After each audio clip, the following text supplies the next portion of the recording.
কবিতার নাম নেমন্তন্ন, কবি অন্নদাশঙ্কর রায়ের লেখা।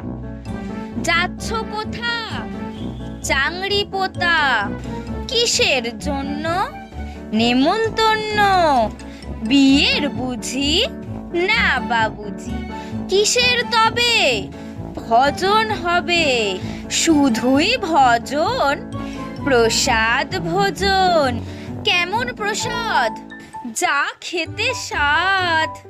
কি খেতে চাও? ছানার পোলাও। ইচ্ছে কি আর? সরপুরিয়ার। আহ কি আয়েশ! রাবড়ি পায়েস। এই কে বলি? ক্ষীর কদলি।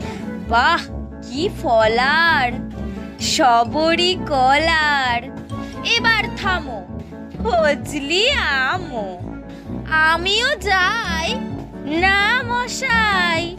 নমস্কার।